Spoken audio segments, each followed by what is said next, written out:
자, 오늘은 감사가 길을 냅니다 라는 제목으로 하나님의 말씀 함께 전하도록 하겠습니다. 인문학이나 사회 문제에 관해서 관심이 있는 분들이라면 하버드 대학교의 마이클 샌델 교수의 책을 한 번이라도 한번 접해 봤을 것입니다. 그 마이클 샌델의 유명한 책이 바로 정의란 무엇인가 라는 책으로 굉장히 유명해졌는데요. 그의 베스트셀러가 또 있습니다. 이런 책인데요, 한번 보여주시죠. 돈으로 살 수 없는 것들이라는 제목이에요. 뭔가 마음에 이렇게 확 이렇게 감동이 있지 않습니까? 기독교인은 아니고 기독교 책도 아닙니다. 철학적인 책인데요, 우리 돈으로 살 수 없는 것들이라는 책이에요. 이 책은 우리가 사는 이 시대의 비극을 단 한 문장으로 이렇게 진단합니다. 그 다음에 보시면요, 시장 경제가 시장 사회로 변해버렸다. 무슨 말일까요? 시장 경제가 시장 사회로 변해버렸다라는 말을 합니다. 예전에는 우리가 물건만 돈을 주고 사고 팔았습니다. 그렇지 않습니까? 이것도 돈을 주고 팔고 돈을 주고 사고 파는 건 물건만이었어요. 그러나 지금 우리가 살아가고 있는 이 시대 가운데는 사람의 생명도, 사람의 도덕도, 심지어는 사랑이나 양심까지도 돈과 조건으로 거래하는 시대가 되었다라고 하는 뼈아픈 지적을 이 교수는 하고 있는 거예요. 사실 이 거래라고 하는 이 논리는요, 현대사회의 문제만은 아닙니다. 타락한 인간 마음 깊은 곳에 오래전부터 자리 잡고 있었던 우리의 본성이 바로 거기에 있어요. 거래의 논리가 우리의 마음 가운데 있거든요. 우리에게 익숙한 샤머니즘이나 또한 세상의 많은 종교들을 한번 면밀하게 살펴보면 여러분, 그곳에는요 철저하게 거래의 법칙이 깔려 있는 것을 보게 됩니다. 그 거래란 무엇입니까? 내가 신에게 지극정성을 다하면 그 신은 나에게 복을 주도록 하는 것이죠. 내가 오늘 열심을 다해 손을 땀이 나도록, 지문이 닳아 없어지도록 싹싹 비는 이유가 무엇입니까? 이렇게 해야만 신이 감동되어서 우리에게 복을 준다라고 하는 믿음이에요. 우리가 잘 아는 고전소설인 심청전을 한번 생각해 보세요. 여러분, 신봉사의 눈을 뜨기 위해서 심청이가 무엇을 바쳐야 했을까요? 공양미 300성이라고 하는 엄청난 돈을 바쳐야만 했습니다. 그냥 살리는 게 아니라 내가 이만큼 해야 그런 것을 얻을 수 있다라고 하는 이 거래의 논리가 작동하고 있는 것이죠. 또한 우리 뱃사람들이 한 해 동안 배를 타고 안전하게 하기 위해서 그 바다의 신에게 무엇을 주어야 합니까? 처녀를 제물로 바쳐야 그 바다의 신이 그것으로 감동하여서 한 해 동안 안전하게 지켜준다라고 하는 믿음이 우리가 너무나도 잘 알고 있는 심청전에도 드러나고 있는 것이죠. 여러분, 이들에게 있어서 신이라고 하는 존재는 친밀하게 교제를 하거나 사랑을 나누는 대상이 아닙니다.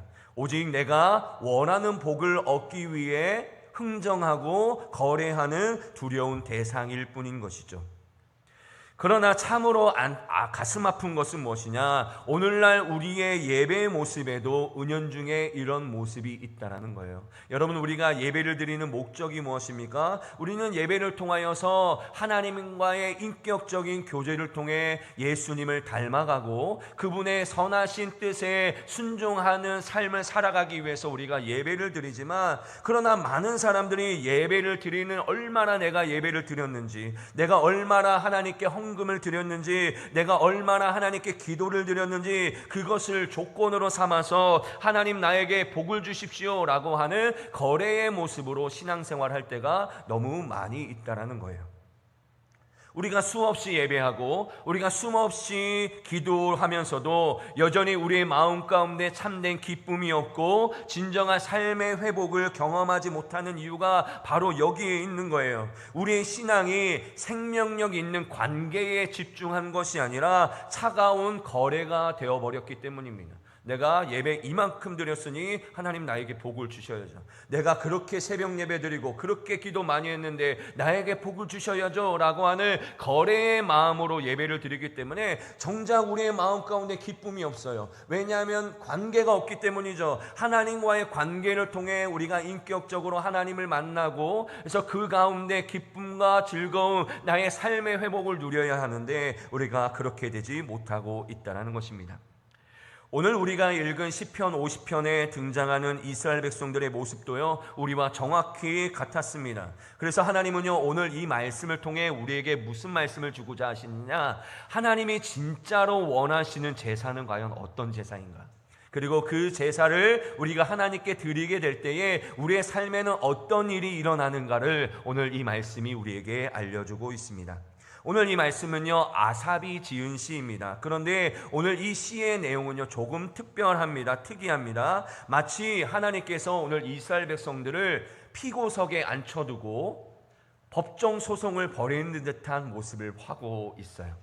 여러분, 과거에 시내산에서 하나님과 이스라엘 백성들은요, 서로 특별한 관계가 되기로 언약을 맺었습니다. 하나님은요, 이스라엘 백성들을 지켜주시고 보호해 주시는 하나님이 되신다라는 약속을 하셨고, 이스라엘 백성들은 하나님만을 예배하는 거룩한 백성이 되겠다라고 약속을 맺은 거예요. 그런데 시간이 지나다 보니까 하나님이 보시기에 이스라엘 백성들이 약속을 지키지 않고 있는 거예요. 그래서 하나님이, 야, 너희들 약속 지켜야지, 너희들 이렇게 살면 안 되라고 끊임없이 자기의 사람들을 보내지만 결국 그 사람들이 그 말씀을 받아들이지 않게 되는 것이죠. 그래서 하나님이 결국 어떻게 하십니까? 친히 재판관이 되시고 하늘과 땅을 배심원으로 삼아서 지금 소송을 제기하고 있는 모습을 보게 됩니다. 그런데 오늘 하나님께서 이스라엘 백성들에게 고발하신 내용을 면밀히 들여다보면요, 여러분, 우리의 상식과는 너무나도 다른 모습을 보게 됩니다.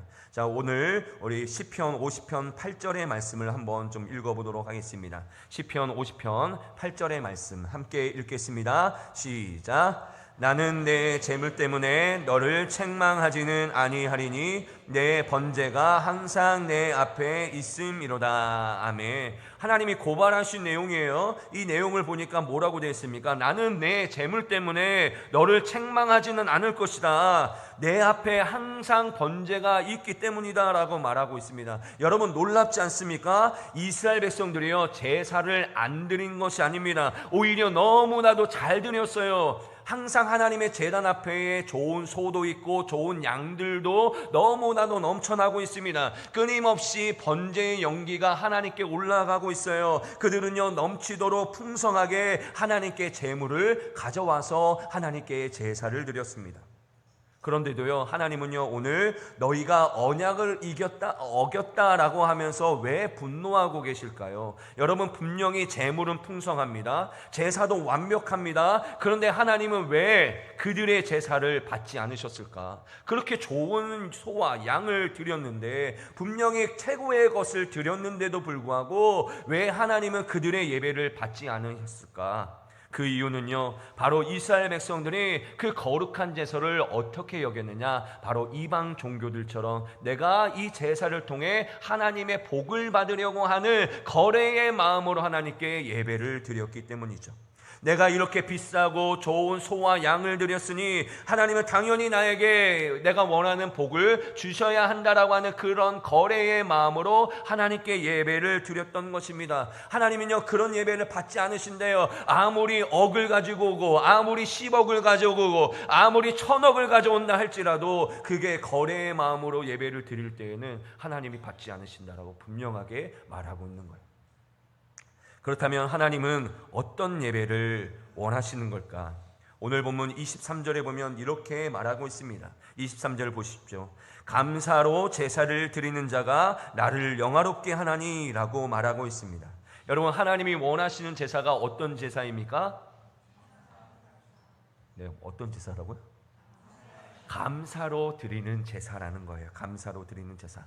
여러분, 여기에서 감사라고 번역된 히브리어는요, 토다라는 단어입니다. 토다. 그런데 이 감사는요, 단순히 마음에 고마운 감정을 가지고 있는 것이 아니에요. 이 토다라고 하는 뜻이 무엇이냐면 내 삶에 일어난 모든 일, 내게 주어진 모든 것이 하나님의 은혜임을 인정하고 고백하고 찬양하는 것이 바로 이 토다라는 뜻입니다.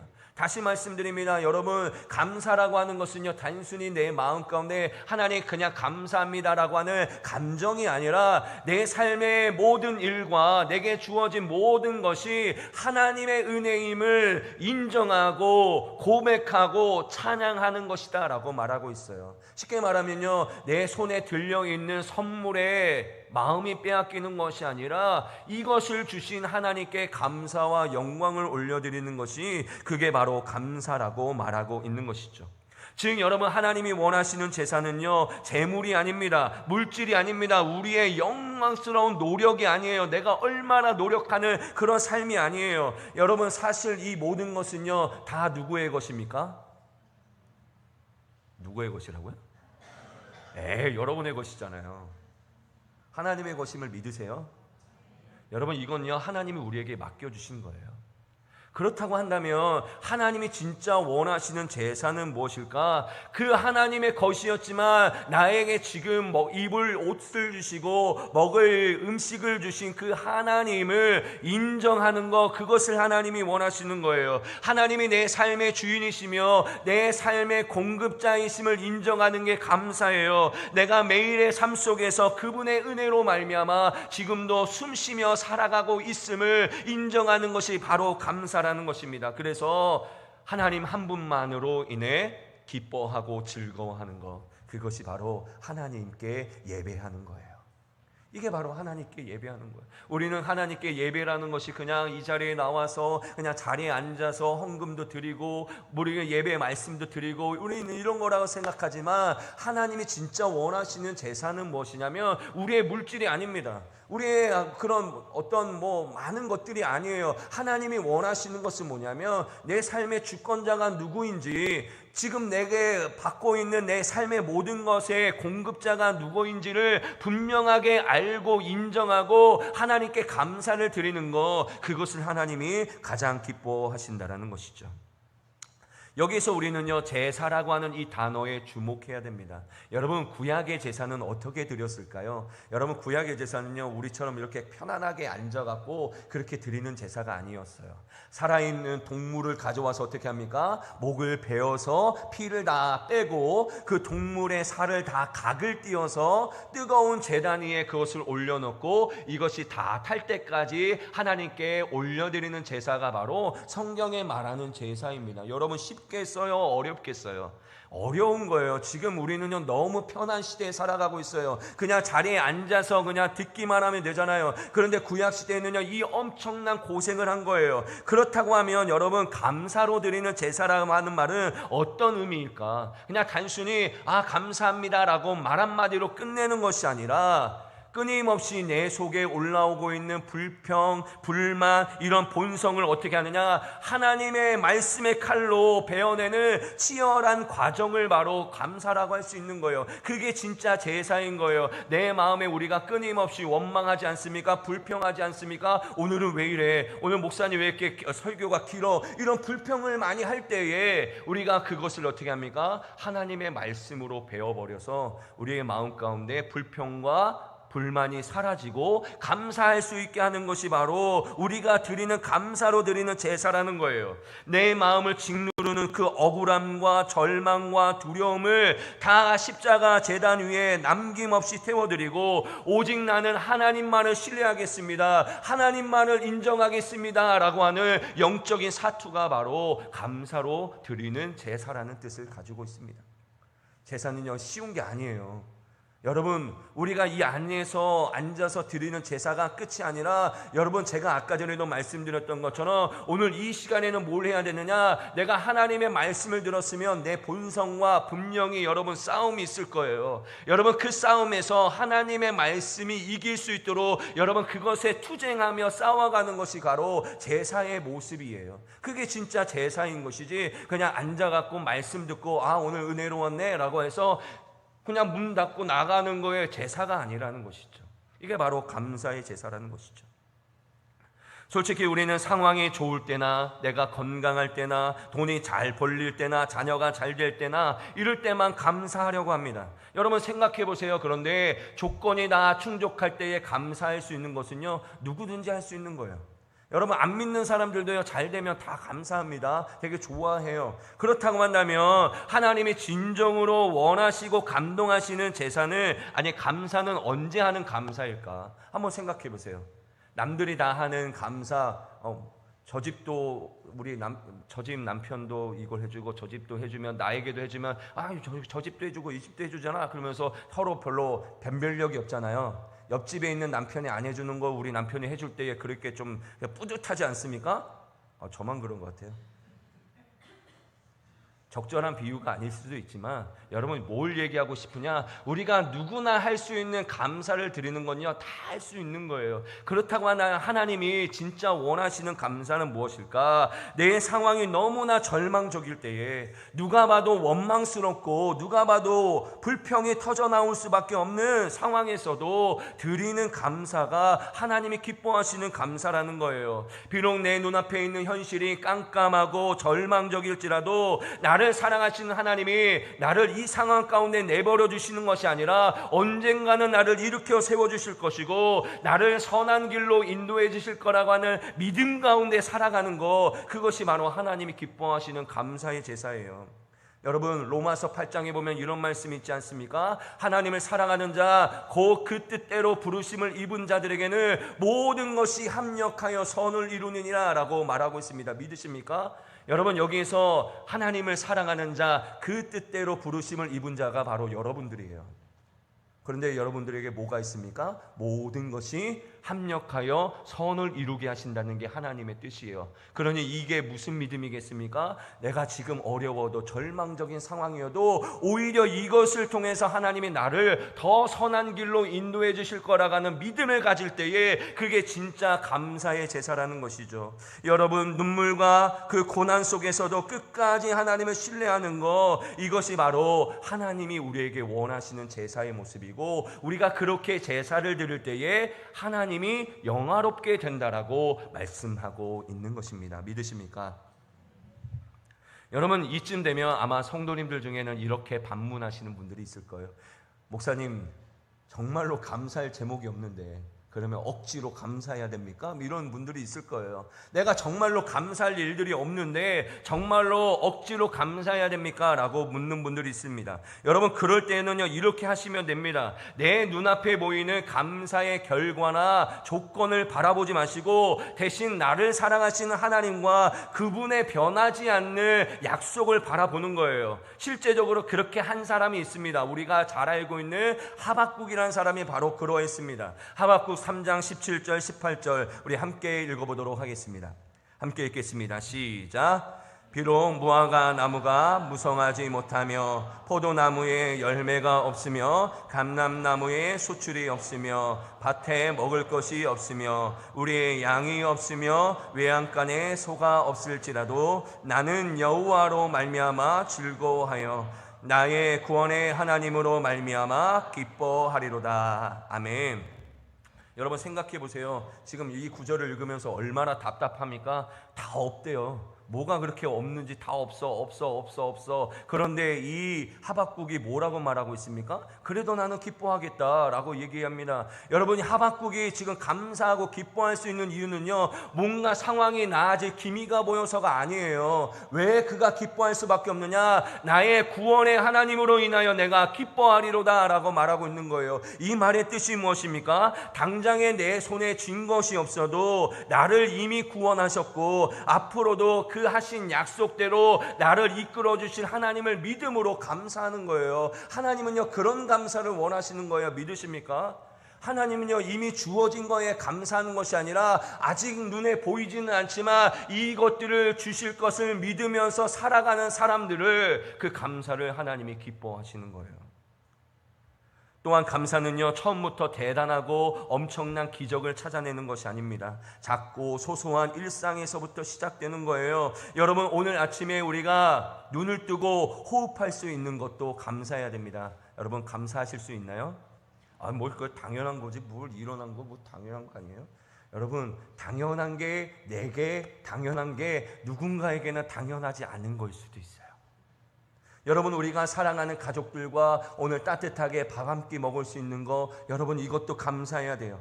오늘 우리가 예배당에 나와 하나님의 말씀을 들을 수 있는 것조차도 여러분 우리는 감사해야 돼요. 여러분, 이 귀한 하나님의 말씀을 우리가 어떻게 들을 수 있겠습니까? 여러분, 오늘 우리가 이 자리에 나오지 않았으면요, 여러분 우리가 들을 수가 없는 거예요. 오늘 여러분의 의지로 나왔다고 생각하십니까? 아니에요. 하나님이 은혜를 베풀어 주셔서 우리가 오늘 여기에 모이게 된 거예요. 모여서 우리가 함께 예배를 드릴 수 있는 거예요. 이렇게 작고 소박한 감사의 씨앗이 매일 하나하나씩 심겨질 때마다 그것은요, 곧 고난의 태풍을 이겨낼 수 있는 거대한 영적 근육으로 바뀌어지게 되는 거예요. 여러분, 근육이라는 게 단번에 생기는 게 아닙니다. 열심히 노력해야 여러분 근육이 생기지 않겠습니까? 마찬가지예요. 우리가 영적인 근육이라는 것은요, 매일매일 소소한 감사가 이루어지게 될 때에 비로소 그 근육이 단련하게 되는 것이고, 그렇게 거대한 근육이 될 때에 그때 비로소 어떠한 일이 일어날지라도 하나님 앞에 감사하며 찬양할 수 있는 사람으로 변하게 되는 것이죠. 하나님은요, 오늘 이 본문 하반절에 우리에게 이렇게 말씀하십니다. 그의 행위를 옳게 하는 자에게 내가 하나님의 구원을 보이리라. 그의 행위를 옳게 하는 자에게 내가 하나님의 구원을 보이리라고 말씀하고 있습니다. 여러분, 여기에서 그의 행위를 옳게 하는 자라고 하는 이 말을 원어적으로 더 자세히 풀어보면 이런 말이에요. 그의 삶의 방식을 감사로 정하고 묵묵히 그 길을 걸어가는 자라는 뜻이에요. 다시 말씀드립니다. 삶의 방식을 이제는 감사로 정하고 내가 묵묵히 그 길을 걸어가는 자라는 뜻이에요. 어떤 상황이 있을지라도 흔들리지 않고 감사라고 하는 하나님이 가장 기뻐하시는 이 일을 나는 이제부터 시작하겠어 라고 마음에 정하고 어떤 상황이 올지라도 계속해서 그 길을 걷는 자라는 뜻을 가지고 있습니다. 사랑하는 성도 여러분, 이번 주 수요일부터 우리 교회는요, 100일 감사 1000번제라고 하는 거대한 항해를 시작합니다. 하루에 10가지씩 노트에 적어가면서 다가오는 추수감사절에는 1000가지의 감사를 하나님께 올려드리는 거예요. 그런데 여러분, 이것은요, 교회의 단순한 프로그램이 아닙니다. 이건 단순한 행사가 아니에요. 그리고 이것을 통해서 무엇인가 내가 하나님께 얻어내고자 함도 아니에요. 여러분, 이것을 하는 이유는 무엇이냐? 이 100일의 여정은요, 내 삶의 주권자가 내가 아니라 하나님이심을 인정하고 내 삶의 체질을 바꾸는 훈련이 바로 이 100일입니다. 믿으십니까? 여러분, 이거 하면 하나님이 나 뭐 주실까? 여러분, 이런 마음으로 하는 게 아니라, 여러분, 이 감사의 노트를 적어가면서 우리가 해야 할 것은 내 삶의 주인이 내가 아니라 하나님이심을 끊임없이 인정하는 거예요. 하나님이 나에게 먹을 것도 주시고 입을 것도 주시고 살 집도 주셔서 감사합니다. 그러면서 자연스럽게 우리가 뭘 하는 연습이에요? 내가 내 삶의 공급자가 아니라 하나님이 나에게 공급하셨음을 인정하는 거예요. 그리고 내 삶의 체질을 바꾸는 거예요. 불평과 원망에 익숙해진 우리와 뇌와 입술은요, 하루아침에 감사로 바뀌지 않아요. 그래서 100일 동안 우리는 피나는 훈련을 해야 하는 것이죠. 우리가 이 100일의 훈련을 통하여 조금씩 바뀌어가는 것입니다. 하나님은요, 이 100일 동안에 우리가 한 번도 화나지 않고 불평하지 말라라고 요구하는 것이 아니에요. 여러분, 신앙은요, 완벽함을 추구하는 것이 아니라 방향입니다. 제가 이거 분명히 말씀드려요. 완벽함이 아니라 신앙은요, 방향이에요. 여러분, 우리가 이 100일 동안 가는 동안 때때로는요, 짜증날 수도 있고 불평할 수도 있고 못 쓸 수도 있습니다. 그러나 넘어져도 쓰러져도 포기하지 않고 다시 일어나 나의 삶의 방향을 불평에서 감사로 바꾸어 가는 거, 저는 그게 신앙이라고 믿습니다. 믿으십니까? 여러분, 우리는요, 완벽하지 않아요. 여러분, 우리는 죽을 때까지 완벽하지 않아요. 그렇지만 우리는요, 완벽을 향해서 날마다 방향을 그곳으로 향해야 하는 사람이에요. 때로는 넘어질 수 있어요. 때로는 포기할 수 있어요. 그러나 우리의 삶의 방향이 여전히 원망과 불평 안에 있는 것이 아니라 우리의 방향을요, 감사로 방향을 바꿔야 한다는 것이죠. 그렇게 하루하루 우리의 삶의 방식을 불평에서 감사로 조율해 나갈 때에 하나님은요, 어떤 기적을 우리에게 주시느냐? 그의 행위를 옳게 하는 자에게 어떤 약속을 주십니까? 내가 하나님의 구원을 보이리라 라고 말씀하고 있습니다. 믿으십니까? 여러분, 감사하는 사람들은요 하나님의 구원을 볼 것이다 라고 말하고 있어요. 감사하는 사람들은요 하나님의 구원을 경험하게 될 것이다 라고 말하고 있습니다. 여러분, 여기서 말하는 구원은요 우리가 나중에 죽어서 천국 가는 것만을 의미하는 게 아니에요. 여전히 내 삶을 누르고 있는 근심들, 재정의 문제들, 인간관계, 육신의 질병이라고 하는 그 감옥에서 나를 끄집어내어서 진정한 샬롬을 누릴 수 있도록 인도해 주시는 하나님의 강력하고도 실제적인 개입이라고 할 수 있습니다. 믿으십니까? 여러분, 여기서 가장 중요한 건 실제적이라는 거예요. 실제적이라는 거예요. 영적인 구원뿐만 아니라 우리의 삶의 위기 가운데 분명하게 역사해 주시는 은혜가 나타나는 거예요. 한번 생각해 보세요. 그동안에 우리의 감사는 얼마나 피상적이었습니까? 그러나 오늘 진짜 하나님이 원하시는 이 감사의 모습대로 감사를 해보세요.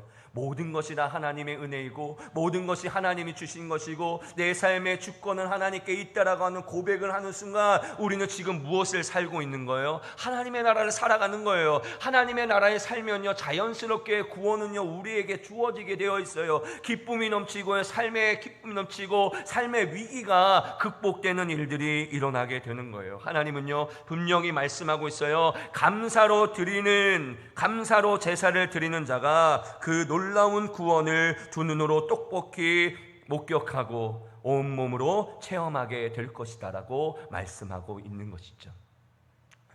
말씀을 맺겠습니다. 사랑하는 성도 여러분, 신앙은요 하나님과 흥정하는 비즈니스 거래가 아닙니다.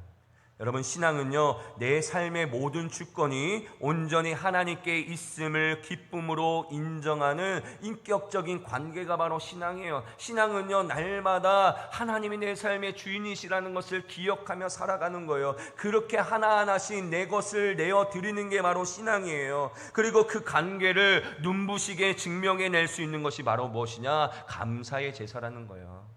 내가 해주신 하나님께 감사합니다. 하나님, 오늘도 이 예배를 드릴 수 있어서 감사합니다. 이런 고백을 드릴 때에 우리가 뭘 하고 있는 거예요? 자꾸 우리의 삶이 주권자가 하나님이시고 나에게 공급해 주신 분도 하나님이심을 고백하는 것이고, 그래서 우리가 100일 동안에 그런 고백을 드리게 되면 우리의 체질이 어떻게 됩니까? 변하게 되겠죠. 제가 오늘 청소년부 예배를 드릴 때에도 그런 이야기를 제가 했었나 어디에 있었나, 제가 요즘에 워낙 많은 곳에서 이야기를 하다 보니까 헷갈리긴 하는데, 여러분 군대에 가면요, 여러분 군대 첫 휴가가 언제 나온지 아십니까? 100일 휴가라고 해요. 100일 휴가. 왜 100일 휴가라고 하시는지 아십니까? 민간인이 군인으로 변한 100일이 이제 되었기 때문에 이제 휴가를 보내주는 거예요. 여러분, 그런 의미는 아니지만 여러분, 우리가 100일 동안에 감사하면요 우리가 어떻게 변할지 한번 생각해 보세요. 우리가 감사의 그 기도 제목을 적으면 우리가 어떻게 변할지 한번 생각해 보세요. 그동안에 불평 불만했던 우리가 감사하는 사람으로 변화될 수 있습니다. 완벽하지는 않을 거예요. 그러나 이 일이 100일 동안에 우리가 완벽할 수는 없지만 이 100일을 통하여서 앞으로 우리의 인생이 감사라고 하는 방향으로 나아갈 수 있는 마중물이 될 수 있다면 얼마나 큰 은혜이고 얼마나 기쁨이 넘치겠습니까? 그러므로 사랑하는 성도 여러분, 이제 오늘 이 예배를 마치고 우리가 수요일부터 뭘 해야 됩니까? 매일 밤 그리고 조용한 시간에 감사의 노트를 여십시오.